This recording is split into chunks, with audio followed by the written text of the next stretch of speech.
Hindu terrorist Shiv सेना बजरंग दल ਦਾ ਕੀਤਾ ਹੋਇਆ ਕਹਿਰ ਭੂਰਾ ਪਰ ਬੱਚਿਆਂ ਦੇ ਉੱਪਰ ਕ੍ਰਿਸਚਨਾਂ ਦੇ ਉੱਪਰ ਚਰਚ ਵਾਲੇ ਪਾਦਰੀਆਂ ਦੇ ਉੱਪਰ ਆਓ ਤੁਹਾਨੂੰ ਦਿਖਾਈਏ। मेरा नाम है फादर डोमिनिक इमैनुअल एसवीडी और मैं दिल्ली कैथोलिक चर्च का प्रवक्ता हूं और काफ़ी समय से ये काम करता हूं। मैं लेखक भी हूं और मेरी ये रीसेंट पुस्तक है, ये 14 किताबें मैंने लिखी हैं। तो ये अभी एक लेटेस्ट बुक है जिसका नाम है क्रिश्चियनिटी, हिंदुत्व, कन्वर्शन। और इसमें जो सभी दोष इल्जाम ईसाई समाज पर हिंदुत्ववादियों के द्वारा लगाए जाते हैं। देखिए, मैं ये साफ करना चाहता हूं कि मैं नहीं कह रहा हूं कि हिंदुओं द्वारा लगाए जाते हैं। हिंदू और हिंदुत्व में जमीन आसमान का फर्क है। हिंदू लोग हमारे मित्र हैं, पर हिंदुत्व वाले हमें अपना दुश्मन बनाते हैं। हम लोग उनको दुश्मन नहीं मानते, पर वो हमसे दुश्मनाई करके आक्रमण करते हैं, चर्चों को जलाते हैं, बाइबल को जलाते हैं, नन्स को बलात्कार करते हैं, मारते हैं, पीटते हैं और गलत गलत अफवाहें जो फैलाते हैं। उन सब चीजों का विवरण इस किताब के अंदर दिया गया है। इसके अंदर विश्व हिंदू परिषद, आरएसएस, बजरंग दल और इनके जो अन्य संगठन हैं ये काफी सक्रिय हुए हैं और अभी भी कई राज्य सरकारों में इनका शासन है। तो इसकी वजह से इनको काफी हिम्मत मिली है। तो ये इन लोगों का मूल उद्देश्य क्या है कि क्रिश्चियनों को और मुसलमानों को, क्योंकि ये दोनों अल्पसंख्यक हैं, तो इनको एक निशाना बनाना, इनके ऊपर अत्याचार करना, इनके ऊपर गलत गलत दोष लगाना और उसके बाद उन पर आक्रमण करना। कुछ समय पहले मैंने ये एक पुस्तक लिखी है जिसका नाम है क्रिश्चियनिटी, हिंदुत्व और कन्वर्शन। तो इस पुस्तक के अंदर, इस किताब के अंदर मैंने सारी बातों का विवरण किया है, डिटेल में बात लिखी है कि किस प्रकार जो क्रिश्चियनिटी क्या है, वास्तव में सही क्रिश्चियनिटी क्या है और हिंदुत्व क्या है। तो हिंदुत्व की जो आइडियोलॉजी है या जो इनका आदर्शवादिता है, ये किस चीज को लेकर आगे बढ़ते हैं। और इनका कहना है कि जैसे पाकिस्तान मुसलमानों के लिए एक धार्मिक देश बना, उसी तरह भारत भी हिंदुओं का देश होना चाहिए। वो चाहते हैं कि नहीं, ये खासकर मुसलमान और ईसाई, उनका कहना है कि ये विदेशी धर्म है और इनको यहां छोड़कर विदेश चले जाना चाहिए, जिसका हम सरासर विरोध करते हैं। क्योंकि भारतीय संविधान के अंदर सब धर्मों को बराबर से सुरक्षा प्राप्त है, धर्म के मानने वालों को सुरक्षा प्राप्त है। तो ये कौन होते हैं उनको हमको बोलने वाले? अच्छा, ये बातचीत करने के बाद इन्होंने क्या किया है कि कई जगह चर्चों पर और लोगों पर आक्रमण किया है। अभी कंधमाल की बात तो 2007 और 2008 में आरंभ होती है, जहां पर इन्होंने बहुत बुरा किया है। कब लगभग 50,000 लोग बेघर हो गए थे और कम से कम इन्होंने 4,000 घरों को जलाया है, नष्ट किया है। लगभग 150-200 चर्चों को और संस्थाओं को इन्होंने जलाकर उसका नष्ट किया है। और इनका कहना है कि अगर हम यहाँ पर क्रिश्चियनिटी का और ईसाईयत का बिल्कुल सफाया करेंगे और अगर किसी को यहाँ पर रहना है तो उनको अपना क्रिश्चियन धर्म त्यागना पड़ेगा और हिंदू धर्म स्वीकार करना पड़ेगा। इसी तर्ज पर इन्होंने कर्नाटका में उसी समय 2008 में खूब हमले किए, यहां तक कि नन्स लोगों को, सिस्टर लोगों को इन्होंने कॉन्वेंट से बाहर खींचकर मारा। मतलब शारीरिक रूप से उनको आघात पहुंचाया, उनके शरीर पर लाल, पीले, काले इन्होंने निशान बनाए और बड़ी बहादुरी से कहते हैं कि हम तो करेंगे, ये तो हमारा देश है और इसमें तुम लोगों का कोई अधिकार नहीं है। अच्छा, ये मैंने बताया कि कंधमाल का जो बात हुई वो 2007 और 2008 में हुई।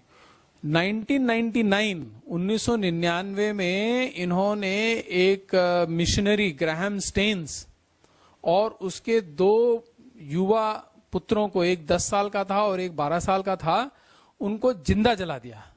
पास्टर को ग्राहम स्टेन्स, जो कोड़ियों के लिए 35 साल से भारत में कोड़ियों की सेवा कर रहे थे और कभी उन्होंने किसी का धर्म परिवर्तन नहीं किया, ये उन्होंने जांच पड़ताल के बाद पाया। पर उसके बावजूद इन्होंने हल्ला मचाया। उसके बाद उनको तीनों को रात भर जब वो सो रहे थे अपनी जीप के अंदर, उनको जला दिया जिंदा। ये कोई हिंदुत्व हुआ? ये कोई हिंदू धर्म सिखाता है या कोई भी धर्म सिखाता है? इसी प्रकार कुछ साल बाद, 1 साल बाद, उन्होंने एक फादर अरुल, उनकी इसी प्रकार वहां पर हत्या कर दी।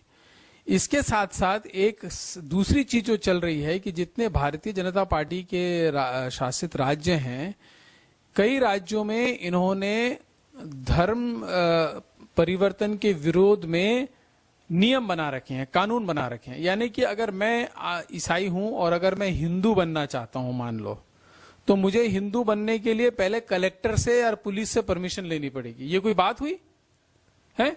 मेरा अंतकरण, मेरा दिल, मेरा मन, मेरा विचार क्या कहता है, ये मेरी स्वतंत्रता है। ये संविधान ने मुझे स्वतंत्रता प्रदान की है कि मैं जिस धर्म को चाहूं उस धर्म को मानूं और जिन लोगों के साथ मिलना चाहूं, जो खाना चाहूं वो खाऊं। तो ये नियम बनाने वाले कौन है? और फिर भी नियम चल रहा है। ये सरासर ईसाई धर्म के साथ अन्याय है। और हम तो ये एक तरह से सरकार की भी निंदा करते हैं कि सरकार इन चीजों के लिए अपनी आवाज नहीं उठाती है। और अगर ईसाई छोटा समुदाय है और ज्यादा कुछ बोलने वाले नहीं हैं, लड़ने वाले नहीं हैं, इसलिए उनको एक तरह से दबाते हैं। ईसाइयों की जहां तक बात है, वो इस देश की सेवा में सबसे आगे हैं।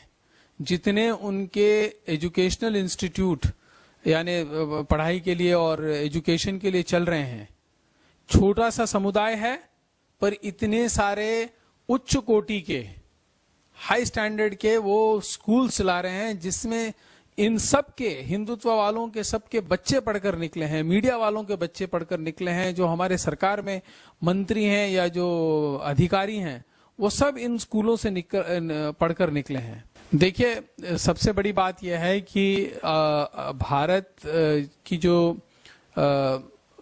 एक्सटर्नल पॉलिसी है या जो फॉरेन पॉलिसी है, विदेशी नीतियां हैं, इन विदेशी नीतियों से और विदेशी शक्तियों से ये काफी मतलब संपर्क तो रखती हैं, परंतु विदेशी शक्तियां और विदेशी एनजीओज और विदेशी लोग एक तरह से भारत सरकार पर दबाव डाल सकते हैं। हम लोग तो दबाव डालते ही हैं, दबाव डाल सकते हैं, मांग कर सकते हैं कि क्यों इस प्रकार ईसाइयों के साथ और कुछ हद तक मुसलमानों के साथ इस देश में अन्याय हो रहा है और आप सरकार होकर क्यों चुपचाप बैठी हैं।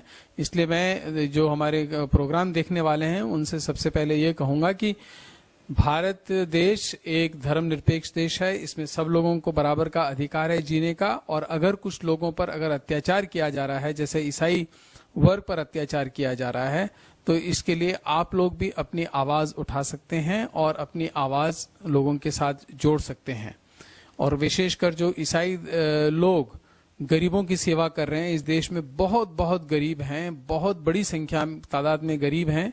और ईसाई जो पादरी और नन्स हैं, वो दूर दराज के गांवों में लोगों की सेवा में लगे हुए हैं, चाहे अपने अस्पतालों से, चाहे अपने स्कूलों से, चाहे जो विकास का कार्य वो कर रहे हैं, सेल्फ हेल्प ग्रुप हो या महिलाओं के अधिकारों के लिए या लड़कियों के अधिकारों के लिए, सबके अधिकारों के लिए जो काम कर रहे हैं, उसमें आप लोग भी अपना सहयोग अवश्य दे सकते हैं। देखिए, सरकार तो हमेशा बड़ी संभल कर चलने वाली सरकार है। वैसे तो ये आरएसएस पर स्वतंत्रता के बाद कम से कम 2 बार या 3 बार इन पर प्रतिबंध लग चुका है, बैन हो चुका है, पर फिर ये कुछ ना कुछ करके अपना बैन उठवा लेते हैं। और ये केवल अपने आप को कहते हैं कि हम तो एक सांस्कृतिक संगठन है, पर सांस्कृतिक संगठन की आड़ में ये इस प्रकार का तूफान मचाते हैं। और विशेषकर देखते हैं कि अगर नन्स लोग हैं जो बेचारे अपने आप में निहत्थे हैं, उनके पास कोई हथियार नहीं है और वो अपने आप को प्रोटेक्ट नहीं कर सकते, तो ये बदमाश, मैं तो इनको कहूंगा बदमाश लोग, जाकर उन पर अत्याचार करते हैं, उन पर आक्रमण करते हैं। अरे, अगर आप आक्रमण करना चाहें तो अपने बराबरी वालों से आक्रमण करें, तो वो आपको 2-4 हाथ लेकर बताएंगे। आप गरीब नन्स को या प्रीस्ट को जो गरीबों की सेवा कर रहे हैं और जो दूर दराज के गांवों में हैं, उन पर जाकर आप अत्याचार क्यों करते हैं? तो ये तो आपका डरपोकपन है जो आप उन लोगों पर अत्याचार करते हैं। मेरा नाम राकेश मैसी है। मैं नई दिल्ली इंडिया में से बोल रहा हूं और मैं यहाँ पे अपनी एक प्रभु वंदना नाम से मैगजीन जो कि पिछले 5 साल से मैं निकाल रहा हूं और मैं इसके साथ ही मैं पिछले 22 साल से मैं हिंदुस्तान की सभी मसीह मैगजीनों में लिखता हूं ताकि ये प्रभु का वचन जो है वो लोगों तक पहुंचता रहे। इसके साथ ही अभी इस वक्त बहुत कुछ हो रहा है मसीहियों के साथ। इस तरह की बहुत सी आफतें हो रही हैंगी। हमारे पिछले साल हमारे हिंदुस्तान में भी 2007 और 2008 में भी हुआ, केरला में हुई, उड़ीसा में तो बहुत ही बुरा हाल था, जिसको लेकर हमारे नई दिल्ली जंतर मंतर पर एक बहुत बड़ा रैली हुई, धरना भी दिया गया, उसमें मैं भी शामिल था और 2-2.5 घंटे हम लोग पुलिस की अंडर कस्टडी में भी हम लोग बैठे थे वहां पे। और ये जबकि हमारे हिंदुस्तान में हमारा जो कानून है, हमारा जो अधिकार हैंगे, अनुच्छेद 25, इसमें हर एक को अपने अपने धर्म का पालन करने का अधिकार दिया गया कि हर कोई अपने अपने धर्म का पालन कर सकता हैगा, अपने अपने अनुसार अपने धर्म को मानेगा। लेकिन हमारे देश में हमने देख रहा हूं कि कुछ ऐसे लोग हैंगे जो हिंदुत्ववादी हैंगे, कट्टर हैंगे, वो नहीं चाहते हैं कि जो मसीह हैंगे वो अपने धर्म का प्रचार करें। हमारे बहुत से मसीहों को जो कि क्या कहते हैं मारा गया हैगा। जैसे कि मैं ये पढ़ के आपको दिखा रहा हूं, प्रचारकों को दौड़ा दौड़ा कर पीटा। यहाँ पर ये एक दैनिक भास्कर समाचार पत्र है, इसमें आया है। आप ये लोग तस्वीर जो है आप लोग देख रहे होंगे अपने मीडिया पर, अपनी टीवी चैनलों पर, इसमें दिखाया गया किस तरह से। देखिए, एक व्यक्ति जो कि प्रचारक है, जो कि आसपास के क्षेत्रों में प्रभु के वचन का प्रचार करता है, क्या बुराई करता है, लोगों को परमेश्वर का संदेश दे रहा है। वो किसी का धर्म परिवर्तन नहीं कर रहा है। लेकिन वहां के जब हम इस पेपर को पढ़ते तो मालूम हुआ कि वहां के आसपास लोगों ने कुछ गर्द लोगों, अपराधी तत्वों को बता दिया और ये कुछ लोग मिलकर उनको दौड़ा दौड़ा के उस पूरे क्षेत्र में उसको बहुत पीटा गया था। और भी इसके अलावा बहुत सी न्यूज है जो कि आए दिन अखबारों में छपती रहती हैं। और जब ये सुनते हैं इस बातों को जब हम, तो हमें बड़ा ही दुख होता है कि हम हिंदुस्तान में, जबकि हमको पूरा अधिकार हैगा कि हम इस तरह की बातें यहाँ पर नहीं होनी चाहिए। इसके अलावा भी देखिए बहुत से, एक और भी मैं आपको पेपर की कटिंग दिखा रहा हूँ, इसमें दिखाया गया है। देखिए ये किस तरह से ये पेपर है। देखिए यहाँ पे लिखा गया हैगा हमले ईसाइयों के ऊपर हमले किए गए हैंगे। इसमें पूरी तारीख दिखाई गई है साफ, किस तरह से हमले किए जा रहे हैं। और इसके अलावा इस वक्त हमारे हिंदुस्तान में जब हम रहते हैं तो बहुत से ऐसे संगठन हैं, खासतौर से हिंदुत्ववादी संगठन, जिसमें कि खासतौर से बजरंग दल, जिसकी मैं आपको ये कटिंग दिखा रहा हूं। देखिए इसमें लिखा हुआ है, सारी ये पूरी न्यूज है। ये लोग नहीं चाहते, ये लोग हर जगह पे हमले करते हैं। इनके बड़े बड़े गुट हैं, बड़े बड़े ग्रुप हैं, ना जाने कहां से ये आते हैं और अचानक ही ये लोग हमला करते हैं। इसके अलावा हिंदुत्ववादी विश्व हिंदू परिषद की एक मैगजीन हिंदू विश्व भी निकलती है, उसमें भी इस तरह की बहुत सी बातें हमारे मसीहों के विरुद्ध निकाली जाती हैं, जो कि प्रकाशित होती हैं और लोगों तक पहुंचती हैं। और जब हम इन बातों को पढ़ते तो हमें बड़ा ही दुख होता है कि जब हम हिंदुस्तान में रहते हैं, हमें पूरा अधिकार मिला है कि हम अपनी बात को, अपने मजहब को, अपनी धर्म को, अपने प्रभु यीशु मसीह के वचन को पहुंचा सके। लेकिन इस तरह के हिंदू टेररिस्ट जो होंगे, हिंदू उग्रवादी टाइप के लोग जो हैं, ये इस वचन को पहुंचने नहीं देते, बल्कि ये लोग चाहते हैं कि हम लोग दब कर रहें और किसी तरह का कोई प्रचार ना करें। आए दिन हिंदुस्तान में हमारे मसीहों पर कोई ना कोई एक्शन, कोई ना कोई घटनाएं, उनको अपराध किया जा रहा है, उनके साथ तंग किया जा रहा है। इसी तरह का एक आर्टिकल है जो कि हमारी प्रभु वंदना मैगजीन में सितंबर-अक्टूबर 2000 अंक में प्रकाशित हुआ है, कंधमाल में कहर के नाम से। इसमें दिया गया है 23 अगस्त 2008 शनिवार को उड़ीसा के कंधमाल जिले में विश्व हिंदू परिषद के नेता स्वामी लक्ष्मण सरस्वती सहित 5 लोगों की हत्या माओवादियों ने कर दी। इसके बाद हिंदू संगठनों का कहर कंधमालों पर जो टूटा, उसे पूरे देश के पूरा देश वाकिफ है।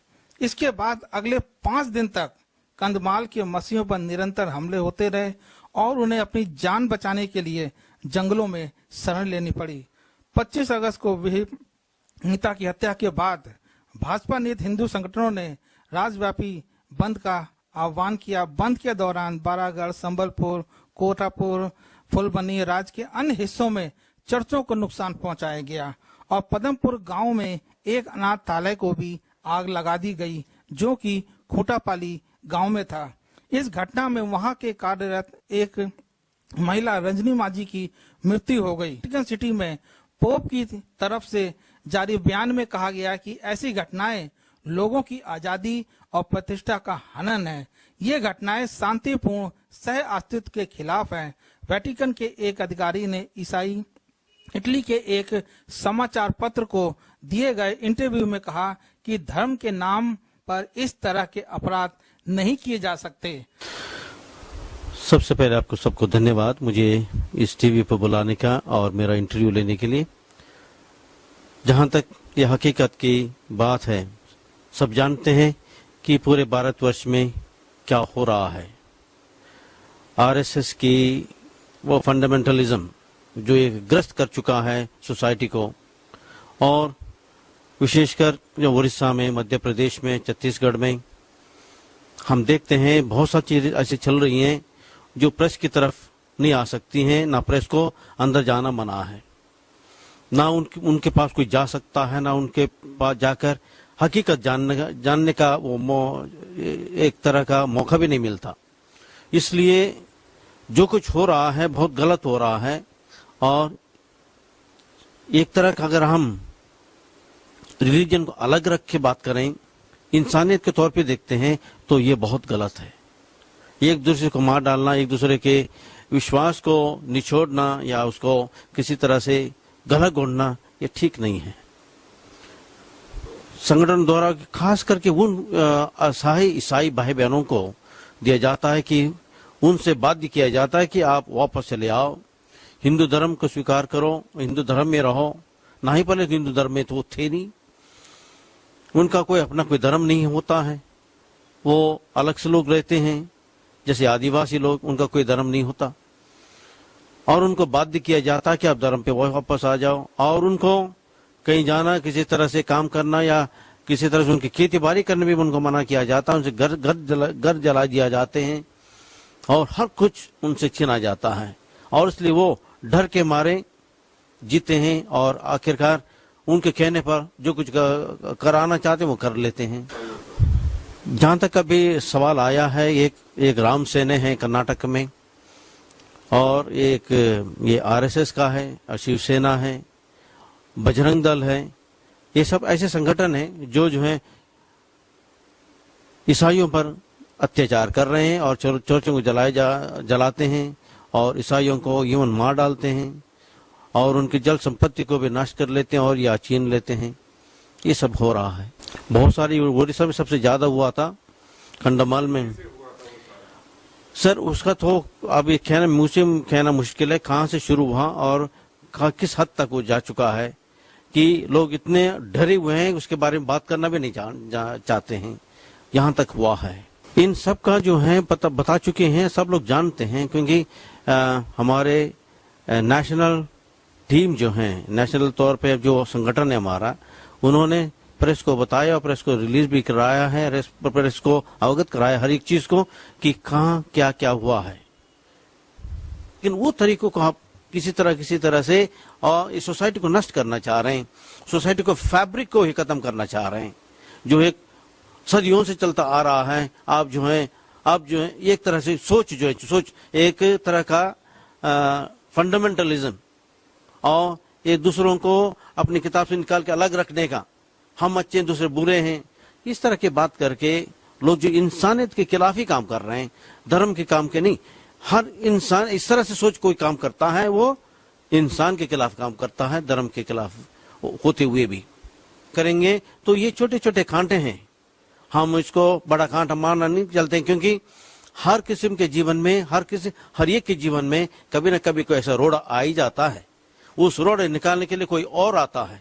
ये होता रहेगा, ये आता रहेगा, निकालने के लिए भी लोग आएंगे। लेकिन हमें विश्वास के तौर पर, प्रार्थना के बल पर, इंसानियत के वो एक नाता जो हम एक दूसरे के साथ जुड़ जाता है, उस पर विश्वास करते हुए हम ये उम्मीद करते हैं कहीं ना कहीं कोई ना किसी तरह से कोई ना कोई आके हम इसको नष्ट करेगा और फिर हम वो गुलदस्ता फिर चमकेगा और लोग जो हैं इस भारतवर्ष में जो पहले सदियों से आ रहा है, वो ये साथ मिलकर रहने का, वो क्या बोलते हैं, वासुदेवम कुटुंबम, वो चीज हम विश्वास करते, उन पर उसके लिए हम हम प्रार्थना करते हैं। नहीं, प्रचार करने में अब बहुत सारी दिक्कतें आ रही हैं। मैं एक साफ तौर पे ये कहना चाहता हूं कि हम लोग जो हैं ईसाई बनाने के लिए नहीं हैं। हम नहीं चाहते कि हम दूसरों की ईसाई बनाएं। हम केवल ये चाहते हैं कि वे लोग हमारे बारे में जान लें। हमारी एक सेवा है, निस्वार्थ सेवा में लोगों की सेवा है, लोगों को सही रास्ता बताने का, सही दिशा दिखाने का, इंसानियत के साथ रहते हुए वो इंसानियत का एक जीवन है, उसके तौर तरीके हम बांटना चाहते हैं। चाहे हम हमारे हिंदू भाई बहनों से हो या मुसलमान भाई बहनों से हो, सिख भाई बहनों से हो और किसी अन्य धर्म की कोई क्यों ना हो, सबके साथ हम जीना चाहते हैं। सबके साथ सबको एक साथ होकर ले जाना चाहते हैं ताकि सोसाइटी की समृद्धि हो, हमारे देश की समृद्धि हो, देश का उत्थान हो और सबका उद्धार हो। हम यही चाहते हैं कि धीरे धीरे आप चाहते हो कि भारत की संस्कृति खत्म हो जाए, आप चाहते हो कि हमारे सभ्यता खत्म हो जाए, आप चाहते हो कि पूरा भारतवर्ष जो है सारी दुनिया के दूसरे अन्य लोगों की तरह या चाइना के पैरों तले रौंदा जाए। कोई भी नहीं चाहता कि चाइना हम पर हावी हो जाए। ऐसे लगता है कि हम धीरे धीरे उसकी ओर बढ़ रहे हैं जो पिछले 3-4 सदियों से पहले हुआ था। अब फिर हम दूसरी तरफ जो है हम चल रहे हैं इस तरह के रास्ता अपनाकर। सबों को फ्रीडम मिले, सबों को अपना विचार रखने के लिए फ्रीडम मिले, सबों को अपना धर्म विस्तार करने के लिए फ्रीडम मिले। फ्रीडम पूरी नहीं है, नहीं एक मैं बोल सकता हूं कि लीगली या कॉन्स्टिट्यूशनली ये फ्रीडम पूरी है, लेकिन एक्चुअली इन प्रैक्टिकली वो पूरी नहीं है।